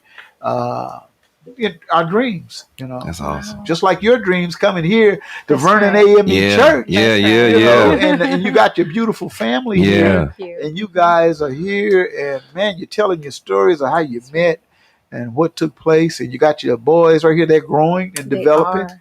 What is it that you guys would like to do with yourself? You got any goals or anything you're working on that you like to become one day? What would you like to maybe become? A guitarist or artist? Or what? Artist. Artist. Okay. When you say artist, is that a singer or something? A guitar artist. Is that what you're talking about? He likes to paint too. Oh, he's like one of my sons. Yes. One of my sons is an artist. He's 20 years old and he's an artist. Nice. You met my son Trey. Yeah. Hey, that's my other son. Okay. My son is in Houston. I got one in Houston. Okay. Named Darius. Yeah, he's an artist. So you like to draw, huh? Oh man, that's good. You want to play the guitar. So he's creative in the mind. Yes. Yeah, he's got a creative mindset. Yes. What about you? What you think you would like to be or like to do? Basketball player. Oh, you want to play that b-ball, huh? Do you play enough of it? Not really. How you gonna be a basketball player? Yeah, you got to play the game, man. You got to get out there and bounce that ball around, right? Basketball is very competitive. That's right. It's a very competitive skill. A lot of basketball players out there. But young people when they're that age, they really don't know what they want to do. They don't know. Right now they don't know what they want to do. When they get a little older, they'll figure it out. They'll figure some things out. Some things like that. So, as a family, what do you guys do as a family? Just as a family, do you do things together? Do you have family day or family night, or do you just kind of pick and choose whenever you can to do whatever you can? How does that work? The only thing I remember about doing stuff together is watching a movie. A movie at the movie theater? Or a movie at home? At home. Oh, okay, so you guys watch a lot of movies at home? Dad's a movie buff. I love movies. Dad loves movies. What's some of your favorite type of movies, man? Well, with the kids, we watch a lot of Disney movies. Okay. They can be entertaining. Yeah, they are. We just saw Space Jam. How was that? Now I heard about it. It's really good. Is it good? He did a great job. LeBron did it. LeBron did. He really did a great job. He's in it too, isn't he? Yeah, he is. Yeah, he is. Yeah. He did a great job. Is he acting okay? Yes. He's doing well. He Is he did doing great. okay? He Yeah. did. Yeah, It was he is. refreshing to see him, in that that role? Yes. Yeah, Okay. it was good. Look at you. You hesitated. It was Oh, good, man. I'm a Laker fan, so everything he does is great. Okay, it's great. Yeah, I like some LeBron, man. Yeah. He's a good guy doing good things in the community. That's And right. He's That's right. with that school up there, and Mhm. just Absolutely. being in Tulsa. Do you ever feel that we are kind of cut off Mm-hmm. from the media to know what artists like LeBron and others are doing in other cities? Mm-hmm. Because we don't hear that so and so is No, building we an don't. apartment complex, We or don't. these ball players or singers are doing these things in their communities. Mhm. We never hear about Mm-mm. what's going on like that here. That's true. When it comes to the African American entertainer or athlete. That's And right. so I feel like we're somewhat cut off We are. because mainstream media just going to tell it the way they do. That's why we tell it That's the way right. we do over That's here. right. Absolutely. And that's why we need that support. That's right. So we can take it to another level. Amen. So I feel that way. Don't you feel that way? I do 100%. Yeah. Absolutely do. Yeah. Because we and the thing is, black people, especially black men, have been so denigrated for centuries. Going back to the Tulsa Race Massacre, that's what fueled it, right? That's what Lies on fueled black it. men. Right. So we'll believe that before we believe the truth. Every day, all day. And in fact, most of the massacres across this country happen, by the media pushing this narrative. Well, that's how the massacre started. That's right. Through the media, through right? the media, nab Negro for assault white woman. Man, go ahead. And that was the same narrative all across the country. Black men are guilty until proven innocent. Yeah. And that's sad. A lot of times never proven innocent. And never proven innocent, because in the eyes of public opinion, some folks never gonna see you as innocent. Even That's before any allegation that you were guilty when they saw you. Automatically. The minute you stepped in the room. You were guilty. You That's guilty. right. You guilty. Yeah, I got a story behind that for myself personally, but I'm not going to. Yeah, no, I got you. I I understand. got a story where I stepped into an all-white female situation. Judge was white. Oh no. The bailiff was white, female. You. The statistician was a white female. Yeah. Everything was white, and I was the only black male in the room. Man. That ain't It's not recipe for disaster. Ooh, man, it was rough. You had to pray. Yeah. I was like, man, but I ain't gonna get into that one because I got you, bro. that'll make me angry over here. I'll be fussing and I hear stuff you. in here in a minute. I You know hear what I you. mean? So that's what it is. But But that's what they do to our leaders, man. Oh man, It's they the do us same. If away. they can't kill you if they can't kill you physically, they'll try to kill you politically.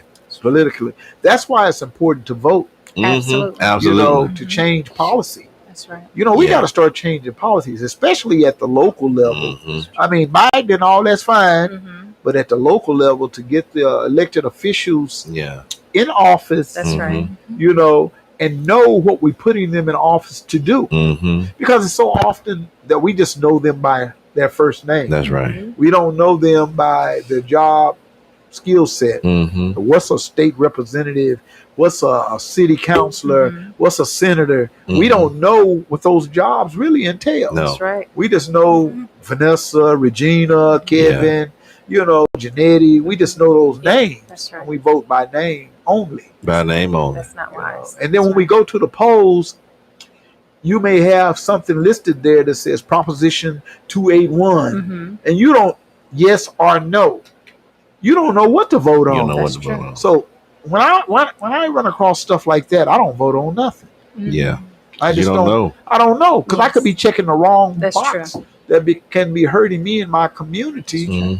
For something I just didn't. That's why you should educate yourself That's right. before you even go to the polls. Absolutely. That's right. It's true. To know what's going on, and if you don't know, ask questions. Ask questions. Always ask questions. Always. That's Ask true. questions. So that's what it is. Hey, we're gonna take another break, another pause for the cause. I gotta pay some more bills as usual. And hey, we got the Turner family in here. I mean, I'm loving this. And this show is recorded. So, Okay. it's recorded. And you can go to Facebook KBOB 89.9 FM and look at it, review it, and things like that. Or you can go on YouTube and watch it on there too as well. So we're going to pay a couple of bills right here. Keep in mind, we got a campaign going on here at 1533 North Norfolk, KBOB 89.9. You can go to Eaton Media Services, Cash App us there, or you can stop by the studio and drop something in our donation box. We need all the help we can get over here to maintain and keep this radio station going. So we want to do that. So we're going to be right back. Stick around, okay?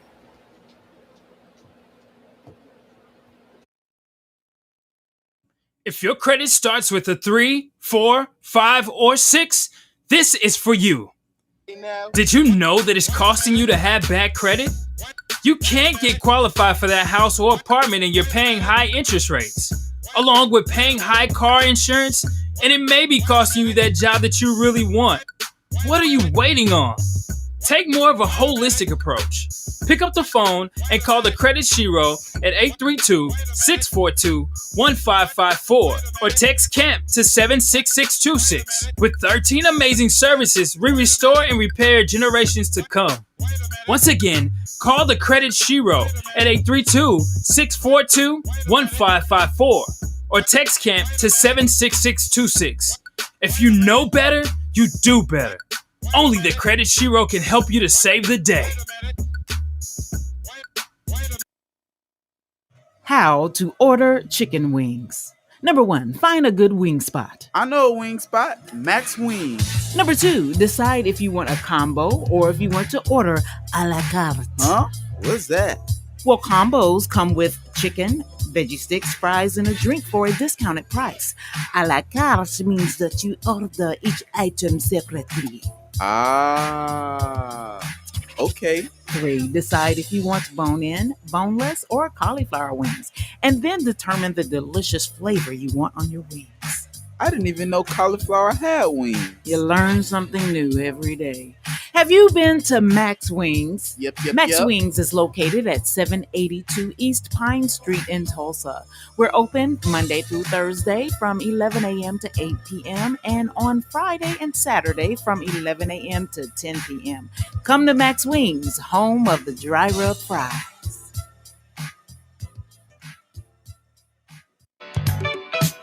Hello, Tulsa. This is Janetta Toles with Sunday Dinner and More by Janet, your weekend soul spot.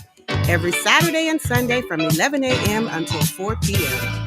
We're located 531 East Apache in the historic Apache Circle Center. Of course, during these times, it's carry-out only, but you can call 918-951-5143. That's Sunday Dinner and More by Janet. Can't fool myself, I don't want nobody else to ever love me. You are my shining star. P&J Publishing Incorporated announces a new book release, The Entrepreneurial Woman. The World is Your Playground by Angela K. Chambers, MES. Available right now for pre-order at payhip.com/B/NBAC. The book release is set to hit June 1st, 2020. If you're ready to publish your book, visit us online at www.pnjpublishing.com. Unleash that book that's inside of you with P&J Publishing. Everybody's talking about you and her together. How could you do that to me?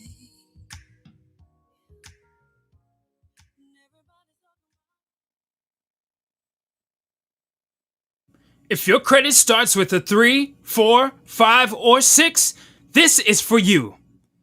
Did you know that it's costing you to have bad credit?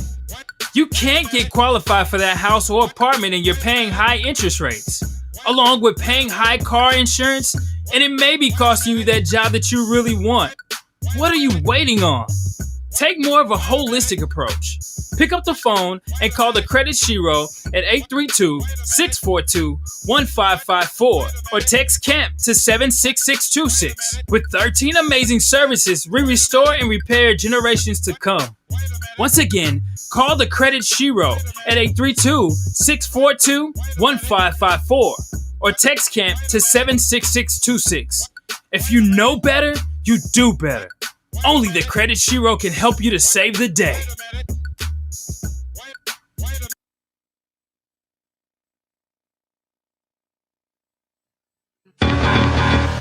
Last Stop Lawn Maintenance and Landscaping is hiring today. Must have a valid driver's license and must have a 2 years verifiable experience mowing and lawn maintenance with the company. Strict attendance policy is required. Honest, dependable, and team-oriented. No sex offenses or crime against children. Must apply online at www.laststoplawnmaintenance.com. Apply today.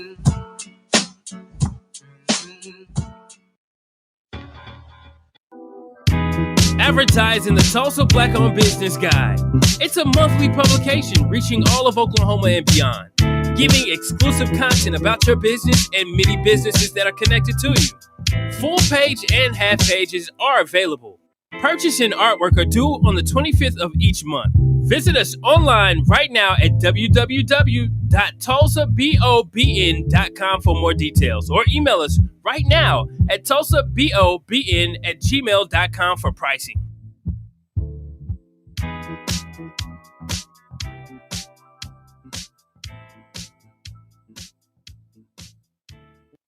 Searching for ways to grow your business? Or perhaps you would like to invest in Tulsa's African American community?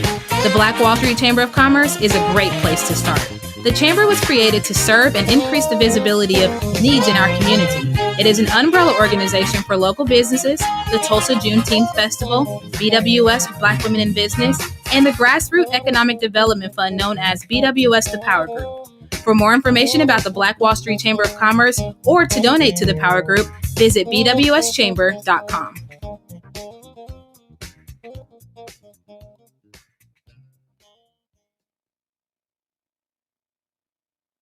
Tulsa Transit is excited to introduce the Route 969 Workforce Express Network. The new Highway 169 Corridor Job Shuttle, WEN, is a fixed route service offering access from North Tulsa and Turley. Stops include Macy's, Amazon, Whirlpool, and Port of Catoosa. Save time and money when you ride the WEN Route 969. And for your protection, buses are cleaned daily. Visit tulsatransit.org for more details.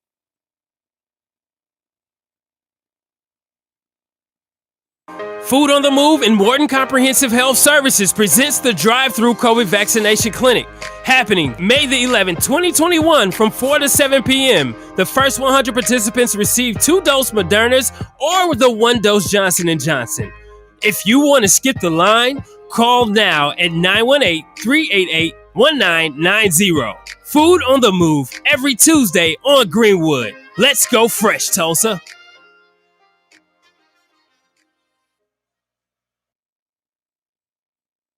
Hey, it's Denise with Addie Mae's Food for the Soul, where we cater to vegan, pescatarian, and everyday sultry soul food. We have meatloaf Mondays, taco Tuesdays, chicken wing Wednesday, turkey and dressing Thursday, fish Fridays, barbecue Saturdays, and Sundays is our sultry soul foods. We're located at 5266 North Peoria. You can contact us for call-in orders at 918-845-2989, and we also deliver with DoorDash. Hope to see you soon.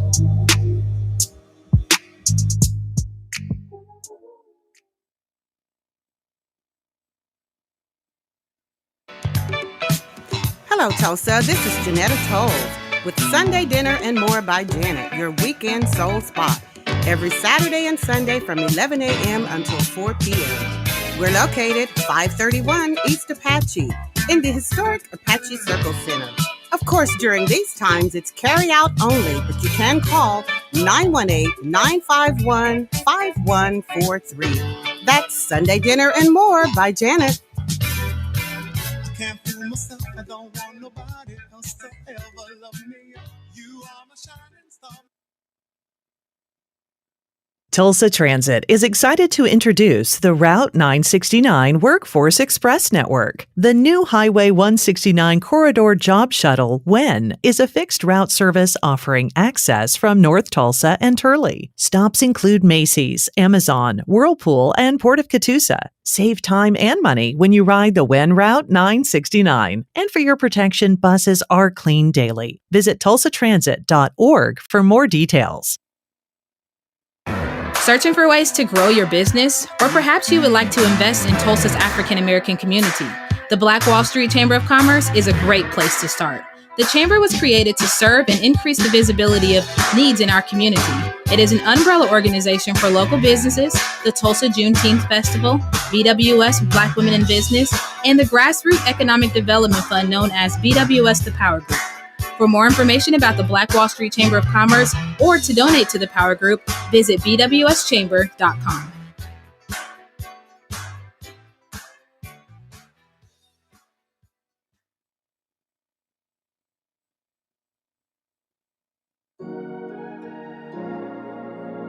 P&J Publishing Incorporated announces a new book release, The Entrepreneurial Woman. The World is Your Playground by Angela K. Chambers, MES.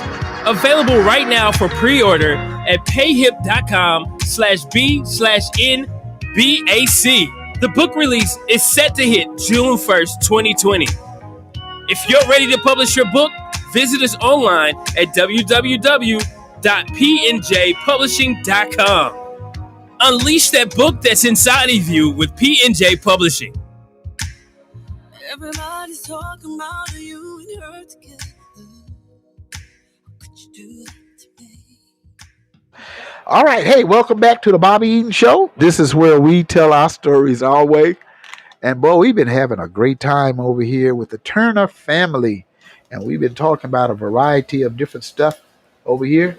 And man, let me see. I got noise going on. So let me cut this off for it. That's the AC. Oh. Get in front of that mic right there. Yes, sir. Yeah, man. So what's in store, man? We're going forward. What's in store for you, man? What would you like to see? I would like to see, and honestly, I'm at a point in my life now. You have blessed us so much, you don't realize it. This is the interview that my family has done together. This is the first ever for Bobby and my family and Deuce and Cherie and myself all together at the same time. Well, let's record it. And we're gonna archive this some kind of way. But so what's most important for me are the people in this room. Honestly, I fight and I will give my life for my community, but my heart and soul is in this room.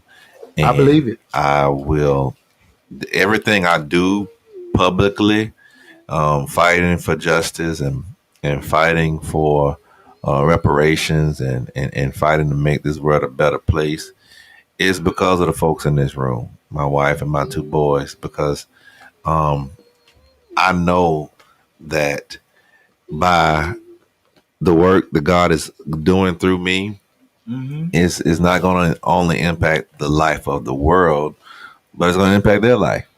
And so I want to make sure that they don't have to have the same speeches or fight the same battles. Hopefully, by the conclusion of my life, they won't have to be fighting the same issues I'm fighting. And they can be an artist or they can be a basketball player and not have to worry about fighting for things like reparations and justice and just the right to live in these United States. Wow, man, that's a good thing right there, man. Family is so important. It is. Right. It is so important, in today's time, 2021. There are a lot of divided families taking place, and there are a lot of young people are not getting married anymore. It's just no relationships taking place. I think a lot of roles have been changed. That's true. A lot of standards and stuff have been implemented into a lot of our youth. And it makes it kind of difficult. You got women acting like men and men acting like women, and you just got all of this demonic kind of stuff taking place, That's and it's kind of sad to see. It is. It's kind of sad to hear. Yeah. I got a lot of young people coming over here on a constant basis, and A guy came over here this morning, Mhm. and he just went off on me, because I wouldn't give him. I told him to get the information off the sign. Mhm. Just take. I said, man, pull out your phone, take a Yeah. picture. He said, I don't have no cell phone. He had a BMW out here. And he was blah blah blah blah blah. I said, hey man, you're being very disrespectful to your elders. Yes. I said, man, I'm a 67-year-old man, and you just being very disrespectful. You being disrespectful to me. So it went back and forth for a minute. I said, man, what you can do is get off this property. That's right. And before he leave, he said, yeah, well, I'm so and so and so and so. I said, well, my name is Bobby Eaton. Oh, I heard of you. I didn't think you was gonna be this type of man. And I just like, oh man, wow, what we have to deal with sometime in our community with ignorance. A lot of people are not for you, they're against you, and they're ignorant. And it's kind of like I always say that wild Bronco horse in a pasture. He's bucking all the time. He just wow, man. He will be wild until somebody breaks him where they can ride him. That's right. Where they can actually ride him now, and he's pleasant to ride. And some of our youth are still there. And I'm not saying the majority, because there's some good young people out here. I mean, there's a lot of good. I think it's more good than it is bad. But media stuff portrays them in such a negative light. That they don't get a chance to always shine, and it's a lot of single parent mothers who are having children. That's right. Who don't have males in the household. So that's an issue within itself. Yeah, it is. Sure. It's a big issue. It's a key component to our family nuclear structure. It is. That's been something that has been the backbone, not just of America, but for civilization. Period. The nuclear family structure has been backbone of the civilization as a whole, regardless of ethnicity, or religion, and once you break that structure, it's, you don't know what's going to happen.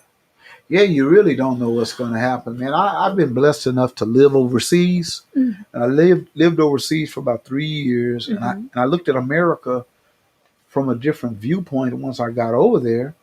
And I realized that the family unit had been starting to break down so much, man. It's like, wow, people from other countries were still, living on less. Yep. And doing, smiles on their faces and just some happiness. And I'm saying to myself, wow, man, why we have to pay the highest taxes in the world, and we got the most incarcerated people in the world locked down, and we got just so much. Our healthcare system sucks, and all these people over in some of these other countries, they just go to the doctor for free. You know what I mean? And they leave the cars unlocked. You know what I mean? Just I'm like, wow, man, peace and quiet. Ain't nobody shooting and killing each other. America has a lot to do, and when it comes to reparations, we've never received them. No. And I see why you out there fighting every week and every day for us, man, because everybody else has gotten them. Everybody else has gotten them. That's true. And our life matters. Black lives matter. Our justice matters. And if people are willing to do for others, they'll be willing to do for us. And I unapologetically say that and share that. And of course, people don't like it. I bet you've had oppositions by being out there, man. Absolutely. And white folks throwing stuff back at you, right? Yes, sir. Absolutely. Like what, for example? You know about the incident where I was attacked out at City Hall, and that's tell them about it. That was the worst 8 minutes of my life. Going down to City Hall to have a Bible study / protest for reparations, and having people just assault me, grab me, try to take my bullhorn, call me everything but a child of God, and nothing but the grace of God kept me. I have not forgotten about that moment at all for the rest of my life. I will never forget it for the rest of my life.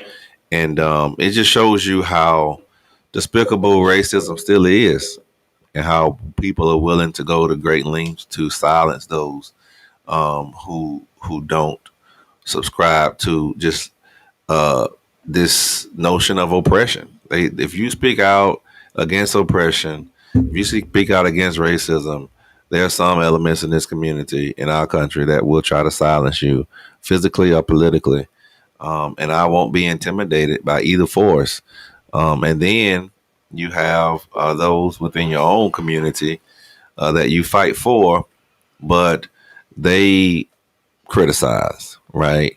And so you're kind of fighting on both fronts. And it is so unfortunate, but I do it anyway. And I don't even do it for me. Like, people know I'm not even from here, right? I won't get a dime of anything, right? The things that I work on the most in ministry, I don't benefit from. I won't benefit from reparations. I don't benefit from our food ministry, but that's where I spend most of my time. And it's because I do want to leave the world a better place, and not about me. It's about trying to help out this world that we live in.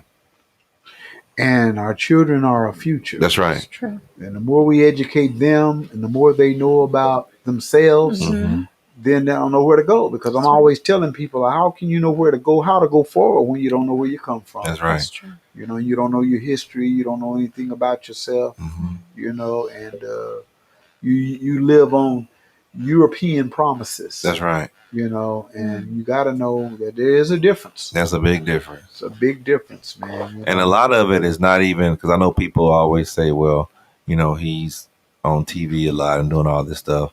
I was doing this before cameras ever showed up. Yeah, you were. You know, like even in Tulsa, I've been fighting for reparation before the news cameras ever came and saw it. I know. I was fighting for this in Alabama. I've been feeding hungry people. My wife would tell you, I was volunteering in soup kitchens as a college student in the midst of having 3 jobs. You're still feeding. I'm volunteering at a homeless shelter. You know, just washing dishes at homeless shelters, feeding homeless people. It's just been in my heart. And it's something that, you know, you don't do for fun or fashion or for show. You do it because I feel God called me to do it. Yeah, man. Well, God has you doing a mighty works here in Tulsa, Oklahoma, you and your family. And we're coming to a close. Oh, man. Yeah, man. It's that time. I want to thank you and the family, man, the Turner family, for coming out, man, being on this platform, sharing your views. And you always welcome back. Well, man, I appreciate you. And I want to bless you before we leave. And I want to challenge any other man or woman of God to bless the Bobby Eaton Show for the work that they're doing. And I want you to keep it up. And I'm fighting and praying for you. And I mean that from the bottom of my heart. Oh, well, thank you, man. I really appreciate it. If my wife don't mind, I want to give this. Woo! Look at here. Look at here, y'all. You know what I mean? I'm going to show this off right quick. Oh, my God. Look at there. That's Ben. Ben right there, man. I appreciate that. You need it for. Yeah, man. It'll go to our youth ministry. Whatever you need it for, brother. Stuff going on right there with our kids and stuff like that. So, man, I just want to thank you, man, once again. Hey, I love you. Love you and too, you're on the Bobby Eaton Show, where we tell our stories our way, okay? Yes, sir. Yes. All right. You guys take care. Thank you. Bye. All right. We're here every Monday, Wednesday, 6 p.m. Central Standard Time. And on Saturdays from 12 to 2. You can catch us at KBOB 89.9.com.